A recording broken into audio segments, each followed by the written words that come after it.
Hello student. हम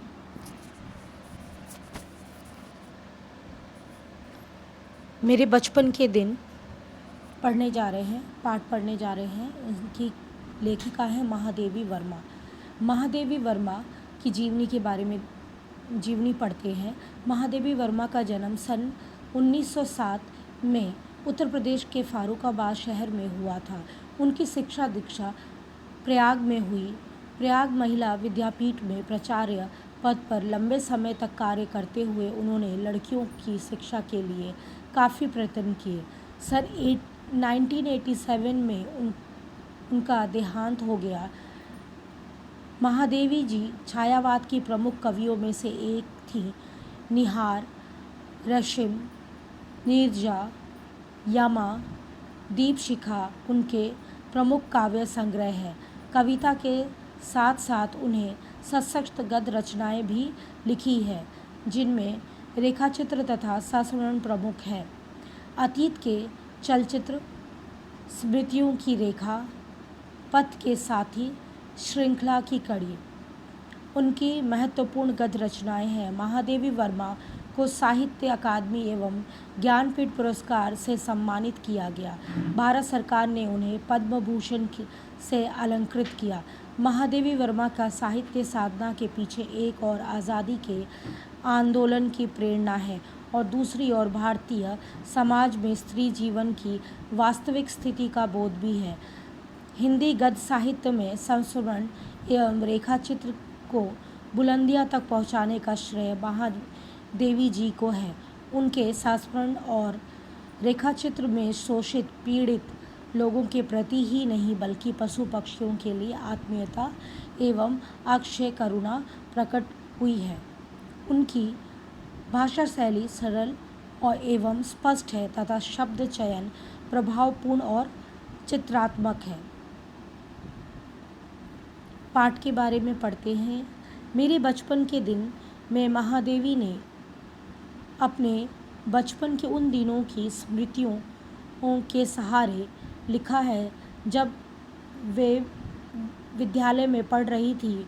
इस अंश में लड़कियों के प्रति सामाजिक रवैये, विद्यालय की सहपाठियाँ, छात्रों के जीवन और स्वतंत्रता आंदोलन के प्रसंगों का बहुत ही सजीव वर्णन है।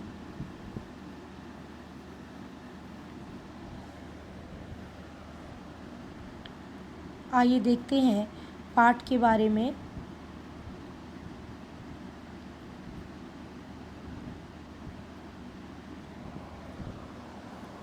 दिया गया है महादेवी वर्मा जी ने इस पाठ में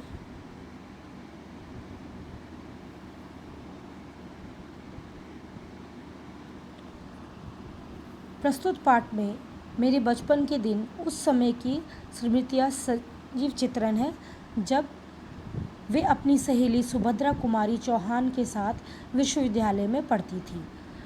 इसमें उन्होंने लड़कियों के प्रति सामाजिक रवैया, विद्यालयों में उनकी सहपाठी, छात्रावास का जीवन, तत्कालीन वातावरण, आपसी प्रेम भाव, स्वतंत्रता आंदोलन के प्रति विद्यार्थियों की दृष्टिकोण, गांधी जी के साथ अपनी मुलाकात तथा कवि सम्मेलन में अपनी उपलब्धियों का सजीव चित्रण किया है।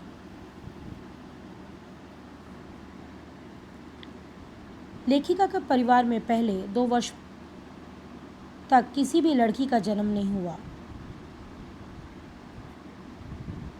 जब भी किसी लड़की का जन्म होता था उसे मार दिया जाता था। 200 वर्ष के बाद लेखिका का जन्म हुआ। लेखिका के दादाजी ने दुर्गा पूजा करके लड़की मांगी, इसीलिए उन्हें यह बचपन में कोई दुख नहीं हुआ। लेखिका को उर्दू, फारसी, अंग्रेज़ी और संस्कृत भाषाओं को पढ़ने की सुविधा प्राप्त थी। हिंदी पढ़ने के लिए उनकी माँ ने उन्हें प्रेरित किया। लेखिका को हिंदी, संस्कृत पढ़ने में बहुत ही आनंद आया, किंतु उर्दू, फारसी पढ़ने में उनकी रुचि नहीं जागी। मिशन स्कूल में की दिनचर्या भी उन्हें अपनी ओर आकर्षित ना कर सकी, इसीलिए उन्होंने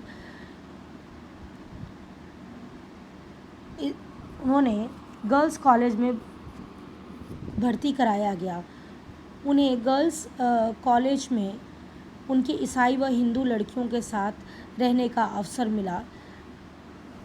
लेखिका जिस छात्रावास में रहती थी वहाँ हर कमरे में चार छात्राएं रहती थी। लेखिका के कमरे में सुभद्रा कुमारी चौहान भी थी, जो वहाँ की सीनियर छात्रा थी। वे कविता लिखती थी। इधर लेखिका की माँ भी भजन लिखती थी और गाती थी, अतः उन्हें भी लिखने की इच्छा हुई। उन्होंने कविता लिखना प्रारंभ कर दिया और उसके बाद लिखती चली गई। एक दिन महादेवी के द्वारा छिप छिप कर कविता लिखने की भनक सुभद्रा कुमारी के कानों में पड़ गई।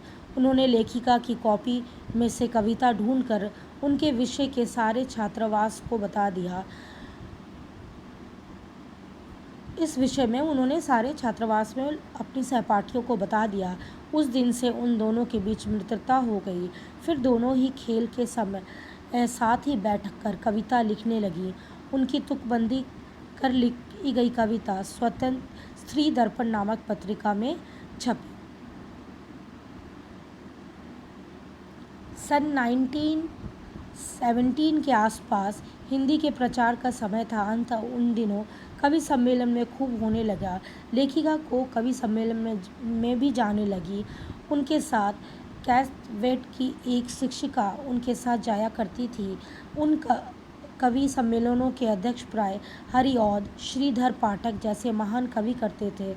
अतः लेखिका अपनी बारी का घबराहट के साथ इंतजार कर रही थी और अपने नाम की उद्घोषणा सुनने के लिए बेचैन रहती थी, किंतु उन्हें हमेशा ही प्रथम पुरस्कार ही मिला।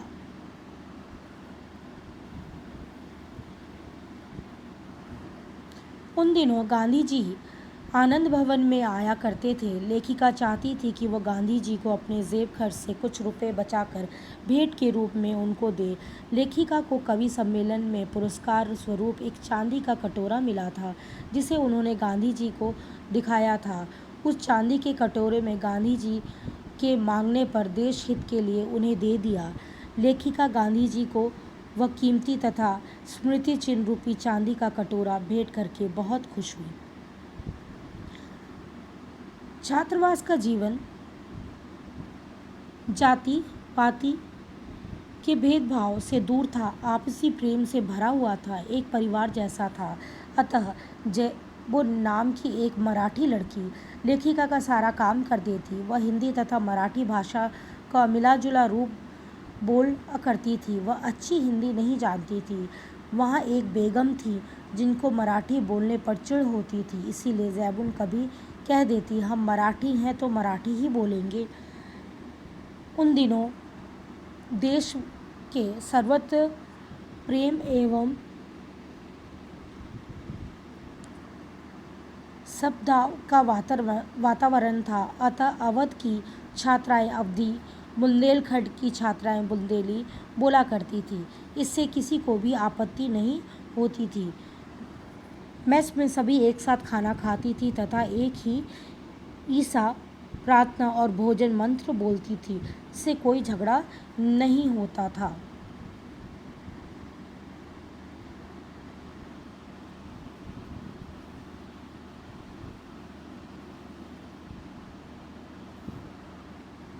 लेखिका का परिवार जहाँ रहता था वहाँ एक ज्वारा के बेगम साहिबा का परिवार भी रहता था। उनके परिवार में बहुत घनिष्ठ मित्रता थी। उनके बीच जाति और धर्म संबंधी कोई भी भेदभाव नहीं था। वो एक दूसरे के जन्मदिन पर परिवार जैसा मिलते जुलते रहते थे। बेगम के बच्चे लेखिका को माँ को चच्ची जान कहकर बुलाते थे तथा लेखिका बेगम साहिबा को ताई कहकर बुलाती थी। लेखिका राखी के दिन बेगम साहिबा के बच्चों को राखी बांधती थी और मुहर्रम के दिन बेगम साहिबा लेखिका के लिए नए कपड़े अवश्य बनवाती।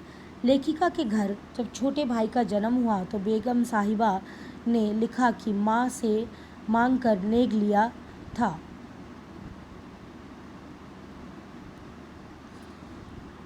उनका नाम मनमोहन भी उन्हें बेगम साहिबा ने रखा था। वही मनमोहन वर्मा पढ़ लिख कर प्रोफेसर बन गए। बाद में जम्मू विश्वविद्यालय और गोरखपुर विश्वविद्यालय के उपकुलपति बन गए।